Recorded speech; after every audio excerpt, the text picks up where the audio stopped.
Magandang umaga. Good morning.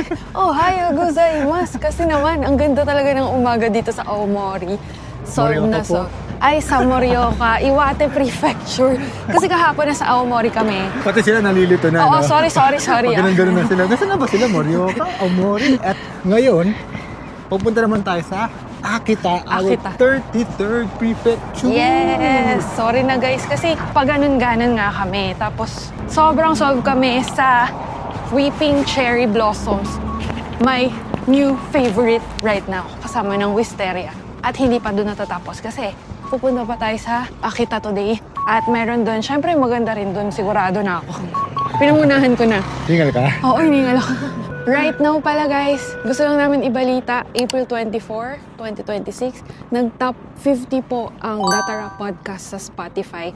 Top 200 daily. Noong unang araw is 109. Ngayon naman, top 50. What? What talaga? So, we would like to take this opportunity to thank all of you. Thank you sa makikinig sa Tara Podcast. Damay niyo na rin po yung mga vlogs, pati yung podcast dito sa YouTube. Kasi sa Spotify nag-top eh. So, thank you so much. Tara, gala na tayo. Ang ganda ng view ah. Woo!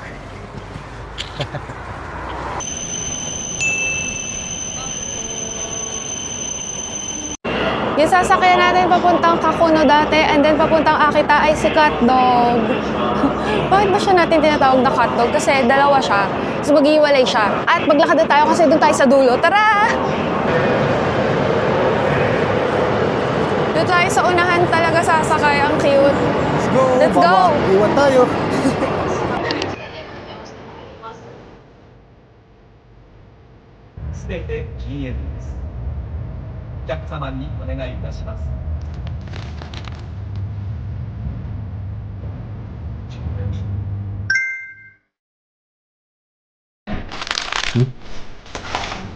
Hey!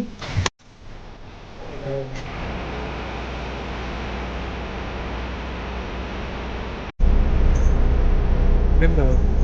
Ang cute ng train namin papuntang Anyay. Galing dito sa Kakuno dati. Shinshan train, super cute. Tapos yung taas niya. Tingnan yung mga pictures, puro Akita dogs.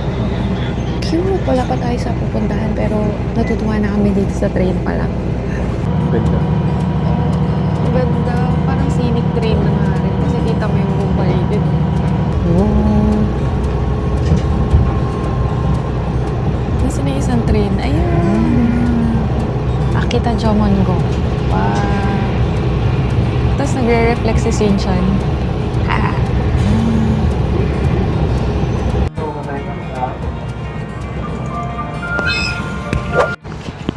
Touchdown, Anyay! Sabi nila, Nasaan kayo? Ano na naman yun? Yun yung train namin kanina ngayong Shinshan. Ang cute! Super duper.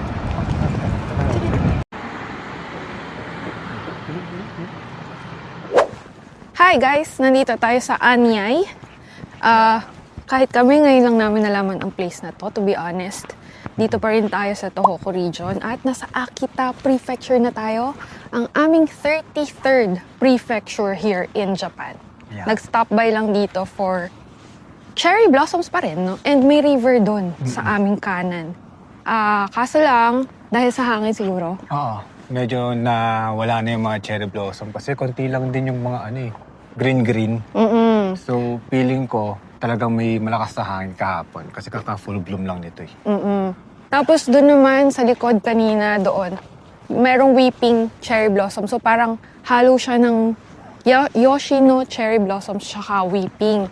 So hindi lang sila nagsasabay ng full bloom. Yun nga lang, ayun, medyo ito lagas na yung Yoshino, yung usual na cherry blossoms. Pero yeah, pwede pa rin kasi iba yung view dahil merong doon eh. River. Ang ganda ng kulay ng river. Parang pristine na emerald green, mga ganon. So, yun. Tapos, meron pa siyang natitira sa may mga tail end kasi yung Somi Yoshino. Na pwede niyong gawa ng arko sa pag-picture-picture niyo. Picture-picture.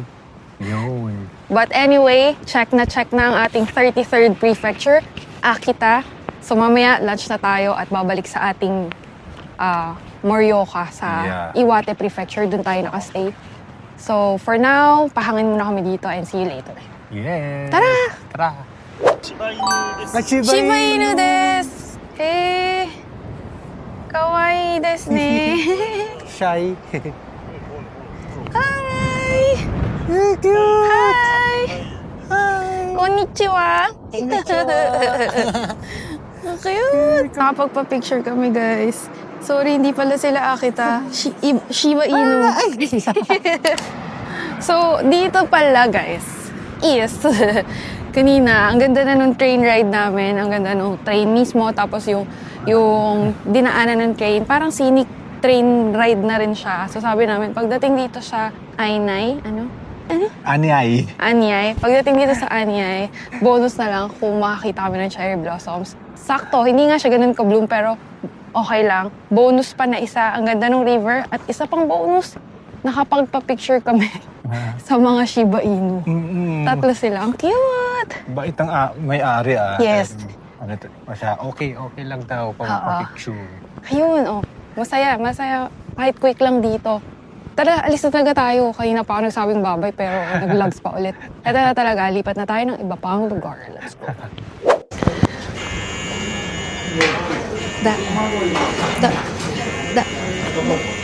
Dahil nasa Morioka tayo, guys, sa Iwate Prefecture, dapat may makover tayo na local food dito. And one of that is yung kanilang jajangmyeon noodles. So, parang tunog jajangmyeon. No? Tapos, hindi siya kamahalan. Oo. Small is just 670 yen. Tapos medium, 770 yen. Then large is 870 yen. Mamaya papakita namin sa inyo paano siya kainin. At meron soup after that. And bukod doon, meron pa silang noodles dito na sikat din, which is the ramen. Yun yung cold noodle soup na merong fruit. Tapos, di ko alam kung matatry namin, pero kung mapupunta kayo dito, at least may idea kayo ano yung mga pwedeng kainin sa Morioka. So, try it. And the other one is yung wangko soba. Yung medyo may kamahalan. So, kung gusto nyo lang for experience, try nyo yun. Yun yung unlimited yung soba. Yung i-refill nila ng i-refill hanggat hindi kayo nagtatakip nung soba or yung bowl nyo. Pero for now, tatry natin is the jajangmyeon. Gusto ko sana yung yung maraming soba. Kaso, mahal eh. Yung wangko? Oo, mahal. Ito na muna. At least may matry tayo kahit isa. How to eat Morioka jajangmyeon noodles. So, una, ganyan siya, di ba? Nakaayos. And then, imi-mix-mix mo. And then, pwede mong lagyan ng mga ibang condiments. Depende sa taste mo. And then, let's enjoy chitan egg soup. Mamaya papakita din namin sa inyo yan. So, yan. Lalagay mo yung egg dyan sa iyong soup. So, ito na siya, guys. Yung small ito. Yung kay dyan, yung medium. Yun na nga. So, haluin yan. And then, pag magtitira ka ng konti, tapos yun yung papalagyan natin ng egg, parang egg soup later. Tadakimasu!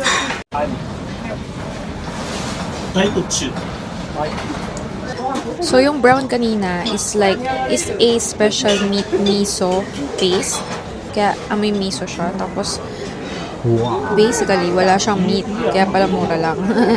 Tapos, meron siyang mga ganito pipino. Tadakimasu. Special ng Morioka, guys. Jajangmyeon. So, let's taste it out.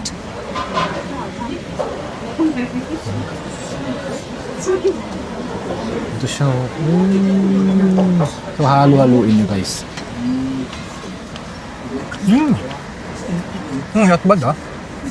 Tapos pero yung pang timplahan. So, tinitikman ko na. Lasang miso. Hindi siya maalat. Hindi ko masyado ma-explain. Medyo, sucks lang siya sa akin. Hindi ako masyadong napawaw sa kanya. Mukhang kailangan ko siyang timplahan. Tsaka, basta parang base, ang plain ng lasa. Lasang may miso lang. Tapos, yung kulay niya, parang may pagkakulay nga nun sa jajangmyeon na alam natin sa Korea. Pero yun mas brown. Ito saktong brown lang.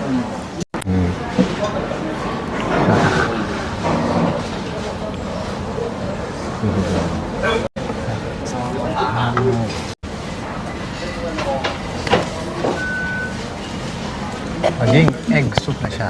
Yay! Pero to be honest guys, the noodles is not really for me, but feel free to try it. So iba-iba naman tayo ng taste. Siguro kasi hindi ko rin alam paano pa siya titimplahan. Meron naman sinabing timplahan mo talaga siya eh. So siguro yung noodles din kasi sobrang thick for me.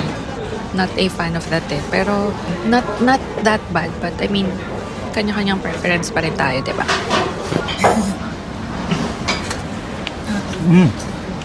Medyo matabang yung egg soup. Good morning, good afternoon na pala. Nandito tayo ulit sa Aomori, guys. At bakit? Kasi sinusulit natin ang ating JR Pass. Ganun kami. So, para masulit, diba? Even the last day, gagamitin natin siya. Pero ikukwento kami about this. Oo nga eh. Alam niyo ba guys, yung isa dito sa amin, ito sa akin, sira. Okay, on the second day, nasira agad siya. At yun nga, ang rule pala ng JR Pass, hanggat hindi sobrang sira, ay hindi nila papalitan. So kung konting sira lang, or yung pwede pa siyang makita, or pwede pa siyang magamit, kasi ito nakikita pa na yung pass is May dates naman, wala siyang damage physically. So, technically, okay pa siya. Kaso, ang problema niya, hindi siya gumagana sa ticket machines, reservation. Reserve vending machine, pati sa mga ticket gates, hindi siya gumagana. So, ang workaround daw, kasi hindi nila nga papalitan hanggat hindi naman talaga physically damaged. The workaround is, doon kayo dadaan sa merong JR officer, papakita niyo lang to. Tapos, kapag magpapareserve, doon pa talaga sa JR office. Hassle siya, no? Yeah, sobrang hassle siya kasi kanina, dapat mas maaga kami dito sa Aomori. Eh, ang haba. Weekend kasi ngayon eh. So, ang haba ng, ng pila doon. Marami nagpapareserve. Eh, mas mabilis sana kung sa vending machine. Yes. Wala akong magawa. Walang choice. So, yun. Sinare lang namin in case ma-experience nyo yung ganong issue sa JR Pass.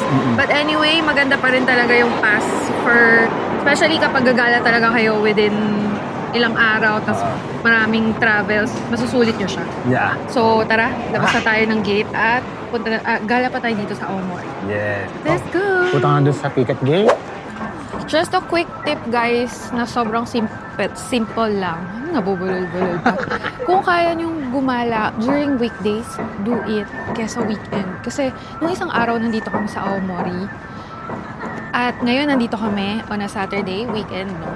So na-compare agad namin, mas marami talagang tao kapag weekends and both local and mga tourists. So feeling ko, syempre, walang pasok. Mas marami talagang lalabas na local. True. Then, another tip lang, may bago kaming na kainan na very affordable na katsudon and tonkatsu place. Tapos, din siya, chain restaurant, so marami-rami din kayong mahahanap. And, not bad yung price at quality naman yung meat sa Saboten. So, kung gusto nyo pa ng more list ng mga ganong affordable food, tapos dito sa Japan, tapos hindi masakit sa bulsa at masarap naman. Ilalagay ko na lang siguro sa description below yung link ng aking listahan. Kompleto yun. So parang 26 na yun na restaurants. Wow. Check it out. Saboten? Yes. Ano yung mas masarap doon? Ano? Sabo 11. With that! Aomori Bridge nga ba ang tawag Tapos dyan? doon din yung station, banda doon kanina. UST. Ay, may buwan. Hello guys! Nandito tayo ngayon sa Hello guys! Nandito tayo ngayon sa Hello guys! Nandito tayo ngayon sa Nogiwa Park. Ikaw nga? Nogiwa Park. Ayun. Nogiwa. Okay. Mukhang ito na yung the last, one of the last cherry blossoms dito sa Tohoku region in our trip. Kasi pagtingin ko sa Sakura Nabe, ayun nga guys, check nyo yung Sakura Nabe, tapos may Autumn Nabe rin kung sa autumn kayo pupunta. Yan, lagay lang namin yung link sa description or dyan, makikita nyo. Para dun i-check kung ano na yung status ng mga blooms, pati pag-autumn foliage naman. True, yun. Kaya, yun, ito na yung nakikita ko na pinaka-last na. Halos lahat, wala na, lagas na, or nasa lapag na. Pero ito, okay. Meron pa siya. Nasa last end. Tail end ba tawag doon?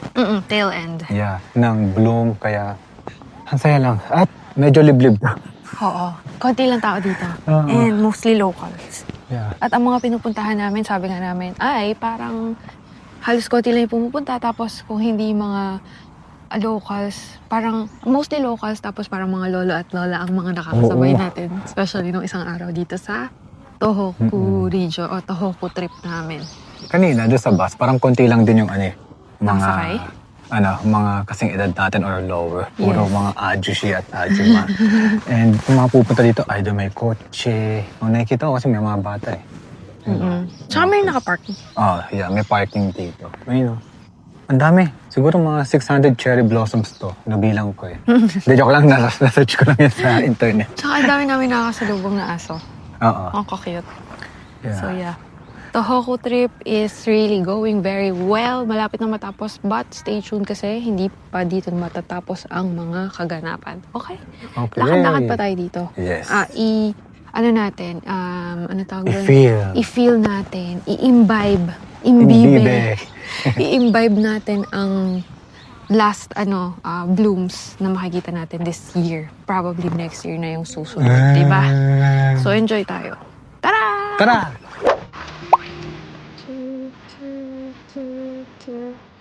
Sabay-sabay ah. Parang hip-hop lang ah. Today ay babalik na tayo sa Tokyo at hinahangin-hangin pa tayo.